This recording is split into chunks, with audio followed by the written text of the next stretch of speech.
Acho que os livros são sempre mais sexys, né? Ok, está bem. Os livros eu desumidifico. Mas mudaste aquilo, né? Antes tinhas noutra direção, via assim as colunas e Sim, não sei o quê. assim apanho menos sol. Ah, Há calor aqui. faz calor no Tudo bem. Porto. Estão quase 32 graus. É, não. Sim, cá está um calor que não se Quase. pode, mas o Porto normalmente é mais agradável. Opa, e esta sala é virada ao oeste, por isso pode ter que tentar o oeste sempre. Mas sempre com uma dose pouco saudável de vida. Já acabaram as aulas ou ainda estás? Ainda temos próxima semana. Olha, queres testar a partida da alcance? Não, pois, não posso. Precisas me dar permissões. Ok. Nathan, não. João, pode partilhar vídeo? Deve ser nesse computador, hein? Pode. Como é que faço isto? Security ou qualquer coisa. É que eu nunca uso Sabes que isso. tem um rato que funciona. É o ícone do escudo. Deve ser a tela dele também. Ok. O rato Já funciona. Ok. Ok. Consegues ver? Conseguimos. Eu consigo. E já estás aí. Pronto. Ok, bora. Já estás no Crash Gigante e tudo. Tenho que partilhar outra vez. Checker. É. Quando quiserem, estou pronto. Mas os vossos, o público vai estar numa sala ou vai estar... Estamos aqui numa sala de aula, um Tech Lab, com alguns alunos e convidados. Só acho que estamos à espera de alguns mais. Sim? Se vai ou não vai? Ok. Ok. Vou deixar-te o fórum, vou assim fazer uma pequena introdução e depois deixamos um bocadinho de tempo para Q&A. Em princípio será 1 hora, se queres apontar-me um bocadinho menos, e depois deixamos aí algumas perguntas para a audiência. Boa parte da malta aqui. Podes falar um bocadito? Agora já não ouvimos. O que fizeste, Nathan?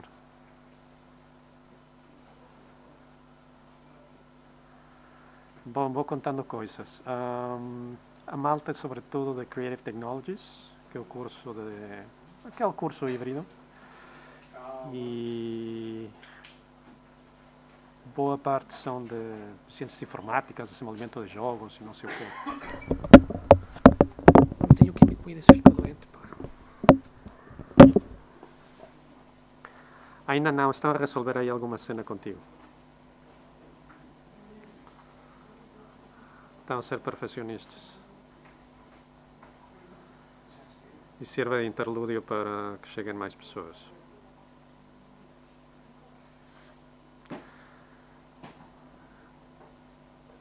Ainda não consigo.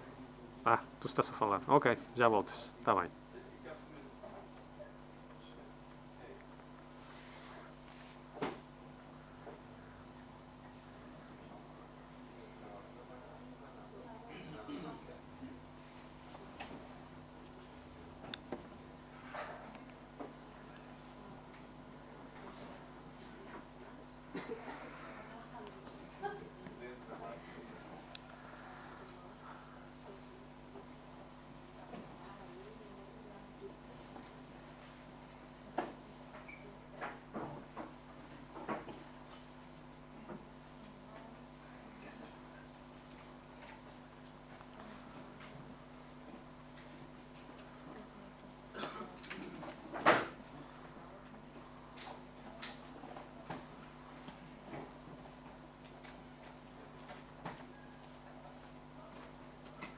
Hey,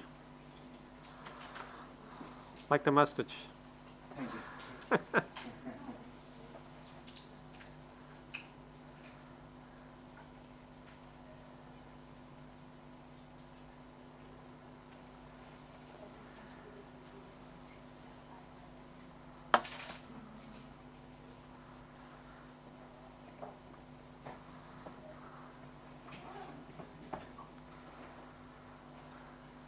O convidado anterior foi ao vivo. Devíamos ter isto feito já em alguma sala, um setup montado para estas cenas. Devíamos ter este setup já montado para estas cenas. É que isto há bocado estava a funcionar, agora não sei o que é que se passou. Desconfiguração técnica neste momento.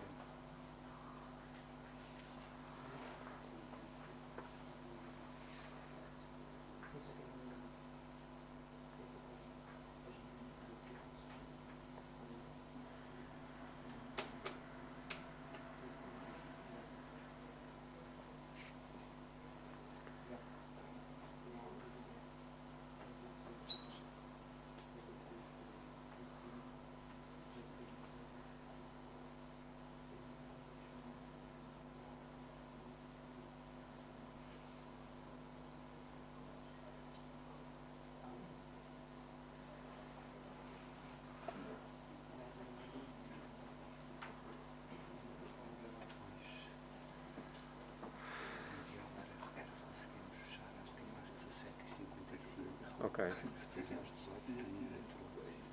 Ah, o Ross. Que horas é que são? Neste momento 17h03. Ok. Nós estamos assim tão atrasados. Quando for às 50 eu faço assim. Consegue subir-me, Miguel? Estão aqui a dizer-me às 18 temos outro convidado. Se pudermos acortar um bocadinho, tipo até às 7h50. Sim. 55. Pacífico. Que temos outro convidado às 18, então era só para não alargarmos muito e fechar às 17h50. Sim?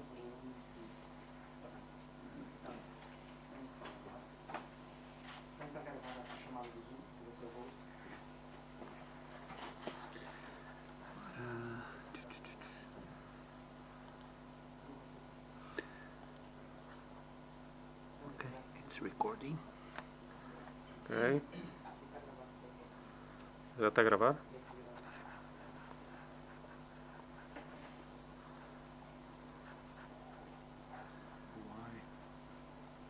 Got it. Ok. Podes falar? Disseste. Não se ouve. Boring.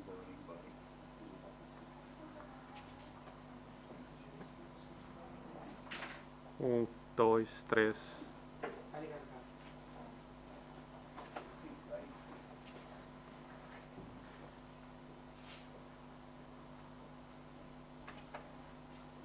Está ligada a coluna?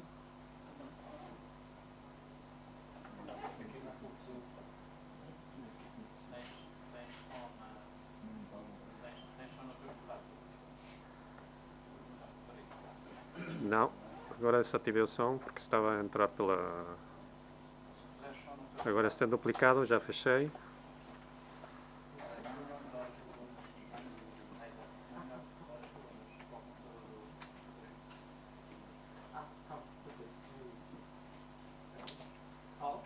Podes falar, Miguel? 1, 2.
Se tem o som. Consegues falar, Miguel? Cá não se ouve nada. Já gente tinha desligado o áudio daqui para não fazer. Só Não, mas não ouço. Não se ouve aqui.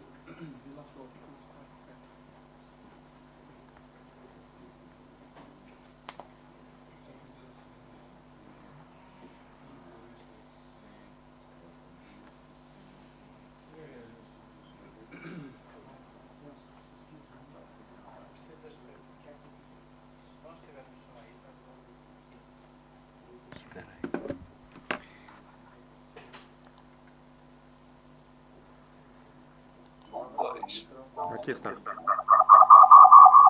Feedback. Alô? Oh. Já estou o que ele diz. Vá, vá, vá, vá, vá.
And runs the Chronica label for experimental music and sound art.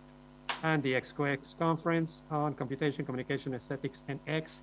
Fantastic conference. The most recent edition is going to be on Coimbra in July. He's the author of Art and Computation and Artificial Aesthetics, Creative Practices in Computational Art and Design. We're going to see the presentation of this second book today. What else can I say? He's a really nice dude, really cool. He was my PhD advisor, so we're here. I'm in depth with him, and yeah, really cool dude. You can listen to him. Okay, may I start? Hi, Rodrigo. Thank you. Thank you to Yad. Thank you to Rodrigo for the invitation to be here and to, well, show you my book. So my name is Miguel, and I'll talk about art and computation, mostly motivated by this book that I just published by V2, and that I'll try to very quickly present here. But as Rodrigo has said, I'm an artist and I'm a researcher, and I'm a designer also, and originally, and I've been studying computational art and computational design, and I've been studying the relationships between computation and aesthetics. I've been working on this for a while. This was perhaps the main driver on my PhD, and then of the book that I published in 2016, and now this new book. And you know, this arises from researching about two main questions, or this research is motivated by two main questions. The first is how computation transforms art, and the second is about computational aesthetics or the aesthetics of computation, about how do computers and computational technologies become more than just tools, things that have a utility value, and become something else. How do they become the medium and the essence for art? And why am I interested in this? So maybe this is the starting point. First of all, because computation is everywhere nowadays. Our media have been almost totally digitized, and they converge in what we may define as the computational, as Henry Jenkins calls it. And our tools to create signs and to create messages also converge in the computational, in such a way that actually the concepts of tool and media are very diluted. The computational seems to absorb everything and becomes a universal medium that then continuously generates other media. And it also becomes a universal tool. So it leads us to that thing that Catherine Ailes calls of the regime of computation, which is a post-digital condition in which we develop relationships with computation that are very intimate and very meaningful too.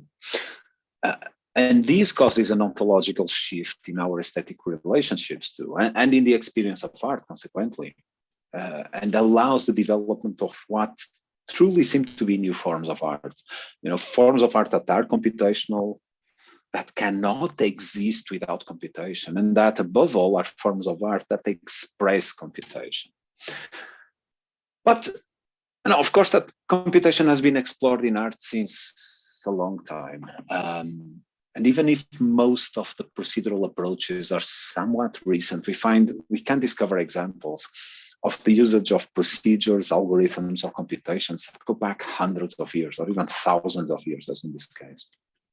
And in this sense, computation is something that has haunted the media, but it was only far more recently, when computers became a universal medium that is able to simulate everything else, that the new ways to produce and to transmit signs started to break some of the long-lasting paradigms of our culture. And they started to deeply transform artistic practice and to deeply transform art. Because in reality, as we will see, computation transforms everything that it touches. And the field of art is an excellent context to explore this, because art develops a very close and a very tense relationship with technology. However, as Alvin Noé, the philosopher, says, although technology is a precondition for art, art is not technology, because its goals are not technological. The goals of art are philosophical, as Noé defines it. So, if new technologies create opportunities for artistic expression, the focus of art is not on those technologies. Art can only be made through them, but art exists, art happens through removing technologies from their functional context, and by placing us in new aesthetic relationships with images, sounds, text, and other forms of media that, remember, are also technologies. And that's why, artworks are not representations, but they are processes in which we are led to question ourselves, to question our perception, to question our ways of thinking, and to question our cognition. So that is why works of art behave in ways that are very different from other objects.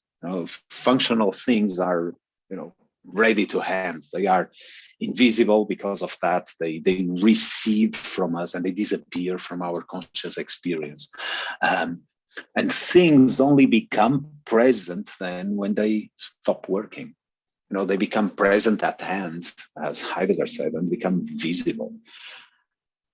And they come to a condition where they call attention to themselves instead of calling attention to the functions and tasks that they support.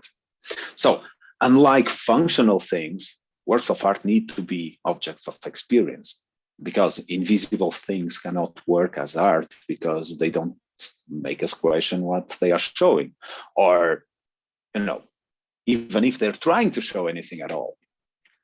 And this is what we do with computational art, in ways that are very different from those that we develop with other art forms. But in order to understand this a little bit better and to understand these relationships, we need to start by defining some terms more clearly. And the first of those is computation. So computation is what computers do, of course, but that definition is not very useful. Now, I'd rather think about it as computation being any process that obeys rules, that is structured around some sort of calculation that follows models that are described by algorithms that can be executed in a formal machine, such as our computers. So to compute is to calculate, is to process, and it is to, important concept, it's to transform information, is to act on information.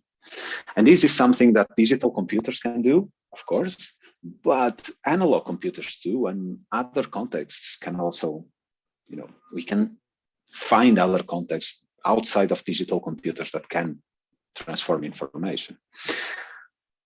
But computations are defined by rules. And this means that in each state of a computation, its immediate next state, is specified by those rules. And these rules need to be formal, they need to be non-random, they need to be finite.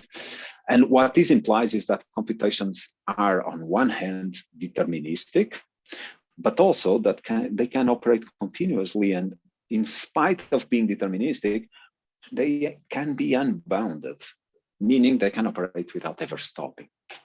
So digital computation, as we know it today, was formalized in the 30s, actually 1936, by Alan Turing, when he conceived a machine that was able to compute by manipulating symbols and following a set of rules. So such a machine, and keep in mind that by machine here, I understand both the physical device and the rules that are followed. Such a machine can calculate operations of any complexity, but regardless of how complex its rules are, they cannot ever change, meaning this machine can only develop one type of computation, and it cannot modify the type of computation to compute something else. But also in 36, Turing came up with another far more revolutionary concept that he named the universal machine, a machine that can compute any computable sequence, a machine that can read the description of another machine, can interpret it, and then can start operating as that machine. So to put it in more contemporary terms, a universal machine is a machine that can be programmed. And this is something that seems trivial nowadays, of course, but it's far from being so. A universal machine can transform itself in an unlimited number of other machines and can do everything that those other machines can. And nowadays, most of our computers are universal, even the simpler ones. Not that they always need to be, but universality turned out to be relatively common and even easy to attain. So when a universal machine emulates another machine, it actually transforms into the other machine. It becomes another machine. And this is a very important concept. From a computational point of view, a universal machine completely transforms into another machine. It becomes indistinguishable from another machine that performs the same computation. Henceforth, computation is imitation and is simulation, but it's also transformation and it's becoming. It's a process in which things transform into other things while they process and while they transform information. And because computation is often independent from the substrate that supports it, this is meaning from the physical system that originates it, every time a machine computes, it breeds new machines that may in their turn generate new machines. And this cycle, again, can be unbounded. And by the way, computation defined in these terms is not limited to digital computers or to the realm of the digital. We can think about any process that follows rules, regardless of the elements that are involved, as computations. So digital computers allow us to emulate other computational processes, but they also allow us to emulate and recreate non-digital processes. Following this, I want to look at how computational technologies allow us to digitize, to absorb and simulate our communication technologies. And this is something that follows, very closely to the history of computation itself, because computational technologies have been absorbing practically all of our media: text, books, sounds, music, static and moving images, you name it. All media, sooner or later, were either touched by or absorbed by the computational. And art, of course, was no exception to this. But before we come to art, let's look a little bit more at media, the communication technologies, and at what we create with them. Because computational media are usually sold to us as, sold in scare quotes, as being perfect replacements of analog media, or classical media, if we prefer to call them like that.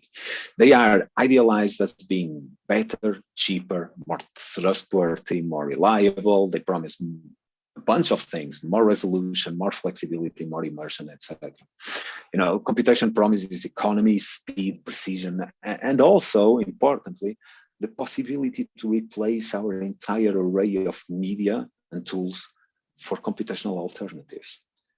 Quite often for a single universal tool, for just a laptop or a smartphone or a tablet. And to be fair, computational technologies actually fulfill many of these promises. And they bring about a convergence of media and the continuous development of new media forms that inevitably then promote new artistic practices. They become what Alan Kay called of the meta-medium, a context that includes existing media, but includes also those media that have not yet been invented, and even those that are not even physically possible. They become a universal solvent for media, a universal substrate for information. And this has a number of advantages.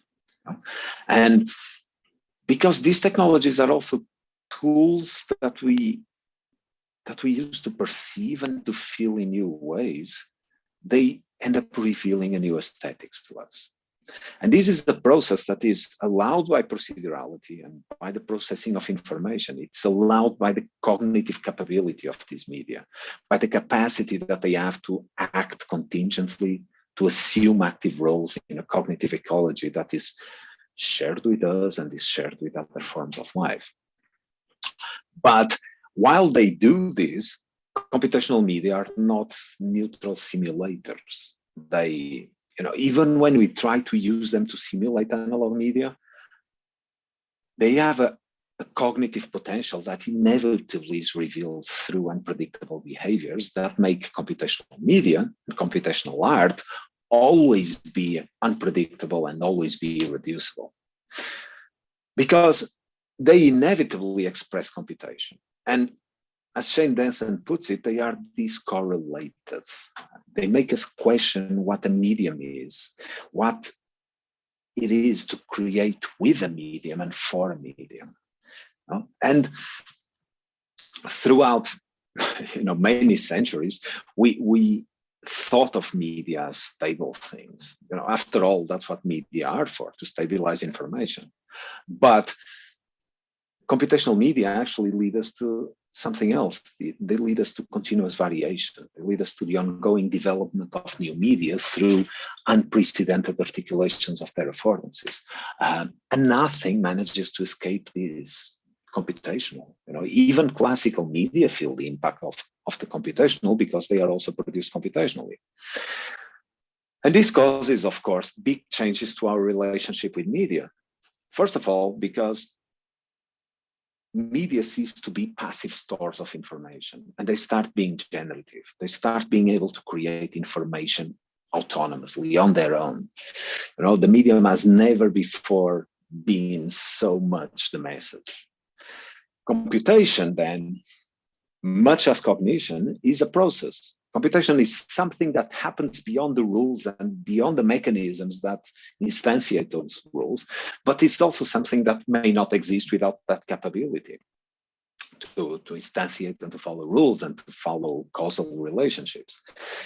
Cognition is part of the potential that allows computational technologies to develop a very special relationship with us. and us with them. You know, it's what allows us to enter in a structural coupling with these technologies. As Simon Penny calls that very intimate relationship that we develop with interactive technologies, but also, as we will see, with non-interactive computations.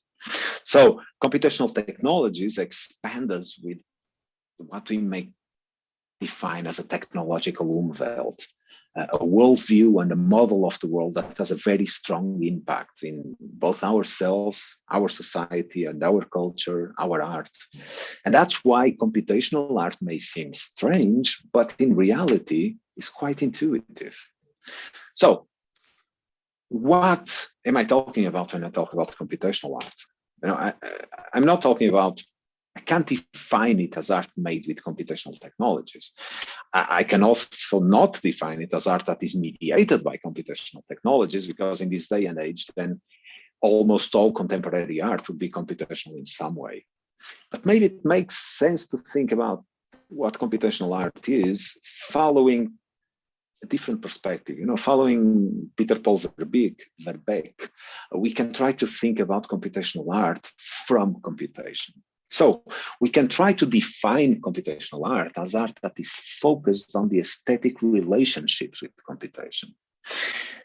You know, and this is a definition that does not hinge on the actual use of computers or of computational technologies, but rather on the importance that computation itself has for works of art and for the aesthetic relationships that are developed with that. So computational artworks are, you know, they are more systems than they are objects. They are formal, post-formalist, much like the unobjects of the system aesthetics. They are artworks that value relationships and causality, and that derive aesthetic value, their aesthetic value from them. And in these works, computation is not, again, it's not only something that has use value, but it's often an aesthetic result itself. You know, sometimes it's the main aesthetic output of these works. It's the, as Hiroshi Kawano, that we can see here, would say, it's the raison d'être of a work. So because of this, you know, we can actually develop computational artworks with non-computational media. You know, artworks that don't compute themselves, but that, you know, give us, humans, artworks that give us the resources that we need to develop computation. And the outputs of computational artworks, their morphologies, behaviors, the signs that they generate, etc., then become portals for the processes of the work. Not the processes in the work, and this is a significant distinction. And even when those outputs are not computational, like, you know, when the result is a print, for instance, their main aesthetic effect depends on the incorporation and the communication of computation. Therefore, computational art is not about using computers as remediators or as simulators of other tools, but it is about creating works in which computation is fundamental. Fundamental for their understanding, fundamental for the construction of meaning, fundamental for the development of that intersubjective experience that we call art. So computational art is not about the technologies of computation, but about the phenomena of computation. It's about creating art from computation to reveal something that is hidden, that is implicit, and that is in the background, which is how computation exists in the world, how it exists with us, and how it can impact both us and the world. So with this, computation doesn't change the central mission of art. Of course not. But it creates opportunities, new opportunities to explore tensions within objects and between the objects and ourselves. And these tensions lead to the development of unprecedented aesthetic experiences. And that is why computation can be central to art and to the aesthetic experience, because it can be used to develop works. It may exist within works. It can even be the work itself. You know, much as, you know, Henry Flint in the 60s described conceptual art as art of which the material is concepts, we can describe computational art as art of which the material is computation. And our relationship with this, with the computational, starts as many other things from aesthetics. It starts from our perception of computation and from the development of relationships with it that are guided by our aesthetic sense, as Noé calls it. And this is what allows us to find beauty and aesthetic pleasure in computation. Because aesthetics isn't just perception. Aesthetics is also the ways how we form and develop relationships with other objects, both material and immaterial. It is how we coexist in an interobjective space in which information and computation allow us to transport aspects of an object to another object and to develop an experience of beauty, an experience of the other, but also an experience as the other. So Noé proposes this idea that we have an aesthetic sense, a sense through which we develop what he calls an aesthetic gaze. And this is a state of reflexive contemplation that contrasts with a more functional way of seeing that he calls a situated seeing. And this aesthetic gaze allows us to develop critical reflections over the objects at which is targeted, but it also reflects on the actual acts of seeing and on the social and cultural practices that are related to them. So the aesthetic sense is related to art, but it's not an art sense. The relationship is actually the opposite. The aesthetic sense is something that we can direct at everything, at all sorts of things, including art. And art is just what resonates more with that aesthetic sense, is what gives us more opportunities to understand those acts of perceptual consciousness of the world. And paired with this as another starting point for the book, in a very Kantian way, philosophers such as Graham Harman or Levi Bryant and a bunch of other people that works around what can be described as object-oriented ontology, defend that reality recedes, it moves away from us, and that because of that, objects can never be perceived directly. In order to perceive objects, we need to approach them indirectly, and we need to find their noumena through their phenomena. So they claim, or they hypothesize, that both objects and their qualities exist in real forms, and that these real forms recede. And they also exist in sensual forms that are the only way that we're able to relate with them or with other objects. We can never perceive real objects or real qualities, but we perceive and interact with sensual objects and sensual qualities. And this, in its turn, leads to very interesting tensions that are also very useful to understand computational things. And that's why I bring them to here. Because when we form a relationship with a computational object, we engage our aesthetic sense, but we also engage what we may describe as a computational sense or a mathematical sense, as Stephanie Strickland called it. We structurally couple with the computational object through interaction, when interaction is possible, but also through other processes of reading that are supported by what we've been calling of a computational gaze. That then leads us to processes of computational reading.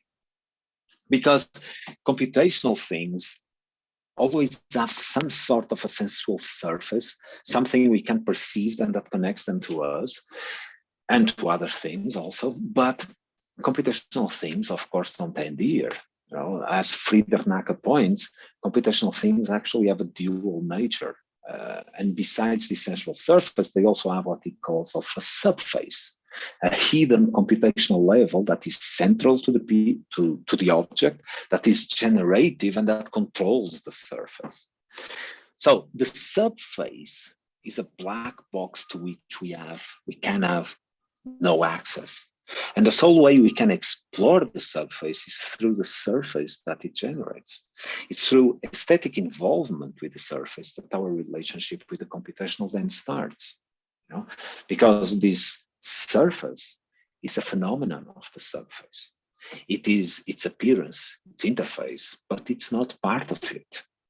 When we relate with the computational, we discover the surface in front of the surface communicating parts of the surface, but also hiding it. Therefore, computational things always reveal less than the sum of their parts, and always force us to approach them indirectly, even when we can interact with them. And the aesthetic relationship that we form with them is the only way how we can have non-literal access to them.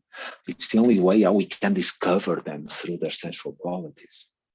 And the tension that exists between the surface and the subface is not just a gap between reality and its representations, but is also a space, within the objects themselves. It's a rift between essence and appearance that keeps objects in a state of suspension between being and not being themselves.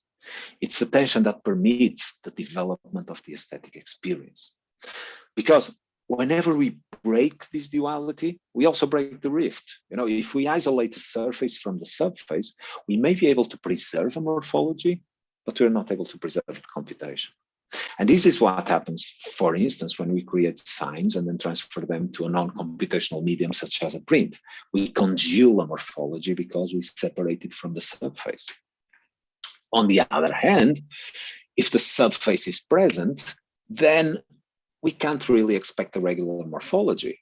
And as much as we try to preserve the regularity of the output, it's always subject to potential variations and shifts. So ultimately, this means that the computational medium always potentially fails its central mission as a medium because it cannot guarantee the stability of the signs that it mediates. And then they lead us to develop ways of reading that are ergodic, as Espen calls them, that are active, ways of reading in which we investigate the subface through the surface, in which we try to find causal relationships and understand the apparatus, the computational machine. And this is a relationship in which we cannot have any aesthetic distancing. It's a relationship in which we need to be involved with work, we need to be involved with its computations, because computational art is an art of causality, and therefore it's also an ecological art. It's something where the artwork emerges from our perception, from our cognition, from our actions, but also from the perception, the cognition, and the actions of the system. Because computation is a being with a nature that is very different from our own. And this forces us to look at the world in ways that often challenge our intuition. But then again, on the other hand, we always think with our technologies and we are expanded by them. We can hardly, tell where the border between ourselves and our technologies is. But this is something that we can actually explore through computational art. We can survey the symbiotic complexity through these strange objects. So going back to my starting question, how does then computation transform art? How does it materialize it and autonomize it from objects? Computation and computational aesthetics open new contexts for finding beauty. As I said, we exist with and through technology. We exist in a tension with technology through which we create art in a process of exploring and questioning our limits, and exploring and questioning the differences between ourselves and technology. And this obviously affects the aesthetic experience, because art creates a tension between real objects and their sensual qualities that allows us to focus on perceptual consciousness. Art's mission is, as Noé said, philosophical, because it focuses on how we're organized and how we can reorganize ourselves. And art does this through beauty, as Harman calls it also in a Kantian way, that feeling that is intangible and that can take many forms, but is not only formal. Beauty is a feeling, or gives us a feeling of something that we cannot feel, and creates an ambiguity that makes us clash with whatever it hides. Because beauty is also a rift. It's a space between the objects and their sensual qualities, between the surface and the subface. And because of this, the opposite of beauty is not the ugly, but it's the literal. Because literal objects are those that we can interchange with their qualities, and therefore are objects that inhibit beauty. So beauty does not reside in objects, nor it can be directly explained by anything in the objects, but it emerges from our relationships with the objects. And because of that, beauty seems to emanate from objects, but it doesn't really. Because we can never really point at beauty. We can never really communicate or share beauty. You know, the best we can hope is for other people to find it in the same terms as we do, you know, through similar processes, but we cannot impose it. Because beauty, you know, the experience of beauty is interobjective and it's cathartic. So beauty allows us to understand the essence and the qualities of things, their, you know, mysterious reality. It is holistic and it can be found across forms, materials, interpretations, interaction, and context in a dynamic and complex network that is outside of us, but it's also outside of art.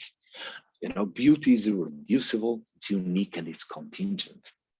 And in the computational, beauty is something that emerges from the affordances of the systems, from how computation is informational and performative and experiential and situated and improvisational and experimental and immanent and theatrical and spectral and hyperobjectual and creative and subjective.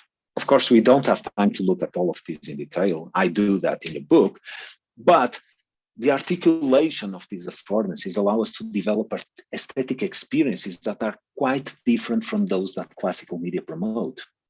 You know, computational reading allows us to find clues about the subface, you know, not to deduce all the computations that happen there, but to formulate models of the computations that are aesthetically relevant to us. And when we have those models, we then use them to interact with the work, to develop that structural coupling. We develop a theory of the system, a model of these meaningful processes in the surface, a model with which we then develop hypotheses about the behavior of the system and with which we literally predict its future. You know, and this is something that we can develop consciously, and that can be helped by code, by pseudocode, by procedural descriptions, by a bunch of other things. But more often than not, we do it unconsciously or subconsciously, and we don't try to come up, you know, with a mental precise emulation of what's going on, but rather to arrive at an intuitive understanding of the work. Because a theory of the system is a way of developing empathy with the surface, to develop empathy with the work. It's not a general use model. It's something that allows us to anticipate the work, to get involved in the work, and to understand it through simulation. You know, it's also that something that models our interactions with the systems, and it's something through which we get directly involved with the processes of computational works. And these are works that no longer, you know, copy reality. They're not mimetic works, but they create reality. And because of this, they transform the locus of artistic experience. With the theory of the system, we actually bring to existence fields of meaning through the direct involvement in their production, through the development of an intuition about the computational work that leads us to think with the work and to think as the work. So through a theory of the system, we absorb the work and then we mentally reproduce it. We detach the work from its original substrate and take it with us. And from the perspective of the work, this process can almost be described as a process of reproduction and mutation. Now, it's a process in which we transfer the work or parts of it to our mind, and in which, instead of diluting the aura of the work, instead of diluting the here and now of the work, we actually feed it. It's an auratic process, because by removing the work from the material flow, we increase its singularity. Each reproduction of a work of art through a theory of the system has its own here and now in a way that mechanical reproductions never do. A theory of the system as an original is something that can never be copied and reproduced fully. It has something that has a special place in our mind and in our ecology. It's a singular temporal dimension and dynamics. It's something that also helps us to understand and accept the limits of computation and the uncomputable and the irreducible, and how these things can reveal to us a computational sublime, mise en abîme over the limits of computation, if we want, because it involves us in a network of relationships that we often only manage to perceive indirectly through the effects that objects have in other objects. And these intersubjective relationships with works of art also become intersubjective relationships from our side. And we know how important intersubjectivity is for the artistic experience, because many of the ways in which we perceive art are often supported by the inference of subjective choices. So our subjective interpretation of a work depends on perceiving the work as a result of behaviors and choices by a subjective being. And this is where things start to get fuzzy with computational art, because we know that in order to attribute a work to a machine, we need to understand the work, even if partially, as the result of subjective choices that are made by the machine. We need to understand the machine, like human artists, as a subject, something with intentions, capacity to make decisions, something that is able to have a perspective over the work. And intersubjectivity is this development of a cognitive experience of another subject.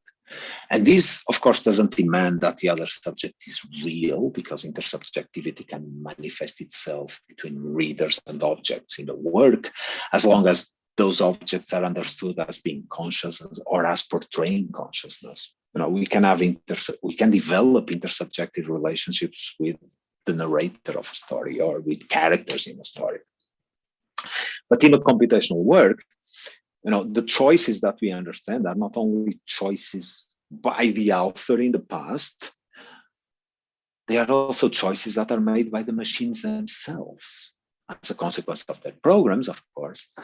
And as Friedrich Kittler defended, computational irreducibility and this capacity to make choices leads to a computational subjectivity, because computational works act and they make choices. Then it becomes easier for us to anthropomorphize them and to make them accessible from our subjective point of view. And intersubjectivity is, ultimately something we cannot escape, because when we relate with the work and develop a theory of the system, we act in the place of the work. We enter its own world and glimpse its cognitive processes. So, summing up, computation has a central role in the aesthetic relationship and in artistic experience. And it leads us to the development of processes of reading that are very, very different from those that we develop in classical media. It leads us to the development of unique aesthetic experiences or relationships that develop or are developed around computation and are developed because of computation. And this turns us into participants in the works. But it also goes further, because in extremis, it leads us to embody or to incorporate artworks, to transform and develop them, to dematerialize them as we perceive them as processes and as we perceive them as computations. And that's it. Thank you. Questions? Thank you for the tour de force. Do we have any questions? We have a couple. I managed to make it in 40 minutes. Yeah. Any questions from the audience? No, they're baffled. No, not any question, not a single question. Okay, I'm going to have to do that my job then.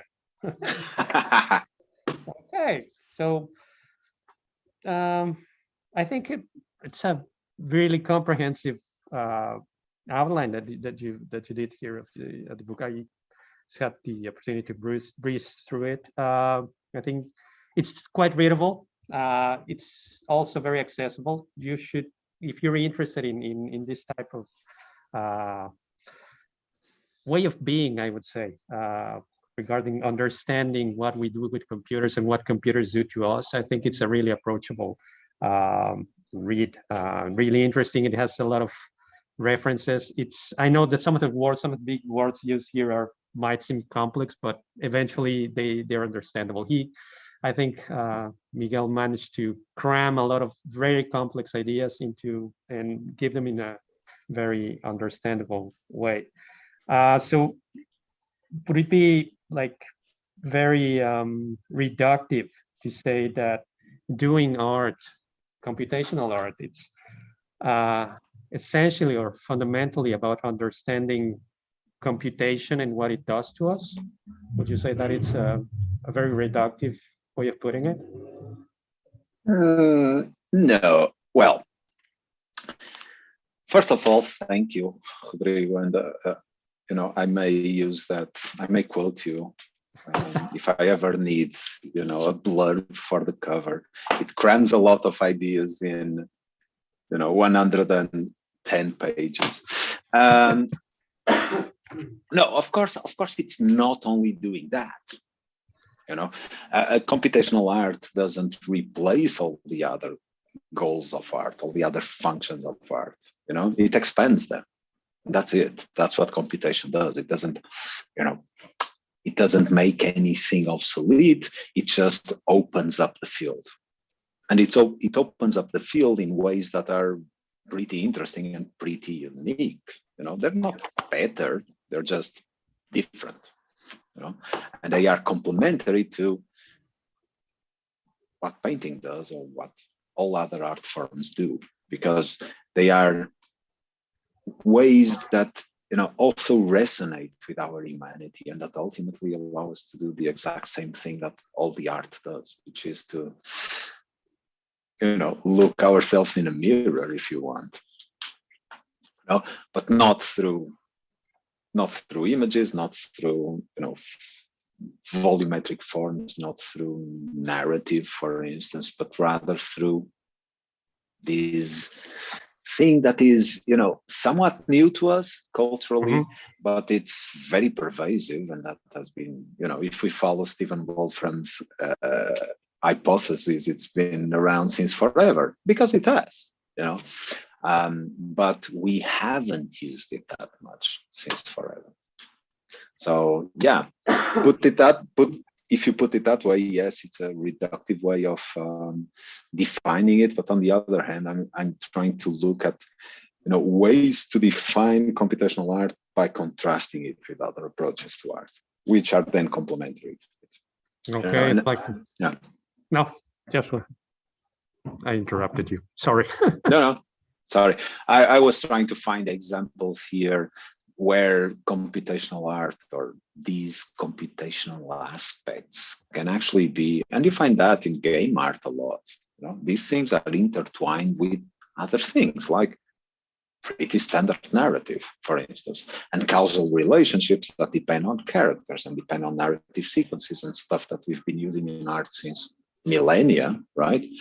And that we still use. So what if the book advocates for anything, it advocates for an awareness of this potential, this aesthetic potential of computation, because very often we computers are so good at imitating other tools that very often we forget that they are there, right?